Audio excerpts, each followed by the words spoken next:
Hello bachchon, let us see the question. A 100 ohm iron is connected to a 110 volt and 60 Hz wall plug. What is the average potential difference over a half cycle? Question ये कह रहा है कि 100 ओम iron को 110 volt और 60 hertz wall plug से जोड़ा गया है और हमें बताना है कि एवरेज पोटेंशियल डिफरेंस क्या होगा ओवर हाफ साइकिल का। ठीक है, तो आइए देखते हैं इस क्वेश्चन का की कॉन्सेप्ट क्या है और फिर इस क्वेश्चन को हम लोग सॉल्व करेंगे। तो की कॉन्सेप्ट में हम लोग जानेंगे कि वो कौन सा ऐसा कॉन्सेप्ट है जिसके बेस पर इस क्वेश्चन को हम लोग सॉल्व कर सकते हैं। तो यहाँ पे हाफ साइकिल के लिए पोटेंशियल डिफरेंस चाहिए, एवरेज पोटेंशियल डिफरेंस। तो आप लोगों को पता होगा कि जो अल्टरनेटिंग करंट होता है एक पर्टिकुलर टाइम इंटरवल में उसकी वैल्यू चेंज होती रहती है। तो अगर वन कंप्लीट साइकिल की बात करता तो उसका पोटेंशियल डिफरेंस जो होता है, एवरेज पोटेंशियल डिफरेंस, वो जीरो हो जाता। लेकिन हाफ साइकिल के लिए पूछ रहे हैं, तो आइए देखते हैं क्या होगा। यानी कि this question is based on average potential difference over a half cycle. क्या होता है एवरेज पोटेंशियल डिफरेंस का? तो ई एवरेज का जो फॉर्मूला होता है वो होता है e not upon pi by two. यानी कि इसको सही तरीके से लिखा जाए तो ये हो जाएगा 2/पाई ई नॉट। ठीक है, यहाँ पे ई नॉट जो है वो पीक वैल्यू है, मैक्सिमम वैल्यू है, और यहाँ पे ई एवरेज जो है इसकी वैल्यू है। ठीक है, तो आइए देखते हैं सोल्यूशन में कि हम लोग कैसे इस क्वेश्चन को अटेम्प्ट करेंगे।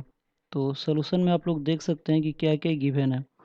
तो इस क्वेश्चन में जो गिवन है वो आर की वैल्यू दिया है, कितना दिया है, 110 वोल्ट। यहाँ पे ई आर एम एस की वैल्यू दिया है, जो भी गिवन वैल्यू होता है वो आर एम एस वैल्यू होता है, कितना दिया है, 110 वोल्ट। और जो फ्रीक्वेंसी है वो कितना दिया है, 60 हर्ट्ज। ठीक है, तो हमसे क्या पूछ रहा है, हमसे पूछ रहा है हाफ साइकिल के लिए ई एवरेज का क्या वैल्यू होगा। तो आप लोग देख सकते हैं कि जो ई एवरेज का जो फॉर्मूला होता है ये होता है 2/पाई एप्सिलॉन नॉट ई नॉट। तो जो पीक वैल्यू है वो तो दिया है नहीं, आरएमएस वैल्यू दिया है। तो आरएमएस वैल्यू से हम पहले पीक वैल्यू निकालेंगे और फिर इसकी वैल्यू को रख के सॉल्व करेंगे।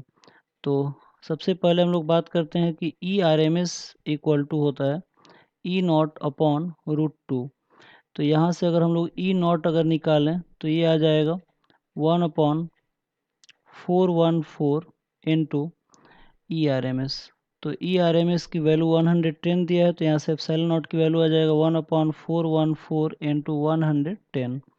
तो इसकी वैल्यू आ जाएगी 155। तो यहाँ से एप्सिलॉन नॉट की वैल्यू आ गया। अब हमें क्या निकालना है, हमें निकालना है ई एवरेज। तो ई एवरेज इक्वल टू होगा 2/पाई एप्सिलॉन नॉट। और 2/पाई को हम लोग सॉल्व करेंगे तो इसकी वैल्यू आता है 0.637 एप्सिलॉन नॉट। तो ई एवरेज इक्वल टू आ जाएगा 0.637 और एप्सिलॉन नॉट की वैल्यू आया है 155। तो दोनों को मल्टीप्लाई करेंगे तो हमें मिलेगा ई एवरेज इक्वल टू 98.735 वोल्ट। तो इस क्वेश्चन का जो सही आंसर होगा वो हो जाएगा 98.735 वोल्ट। या इसको अप्रॉक्सीमेट में अगर लिखना चाहें तो अप्रॉक्सीमेट में इसकी वैल्यू हो जाएगी 99 वोल्ट या फिर 99 वोल्ट लिख सकते हैं। तो इस क्वेश्चन का जो सही आंसर होगा वो 99 वोल्ट होगा। तो आई होप आप लोगों की क्वेश्चन समझ में आया होगा। Thank you very much, good luck.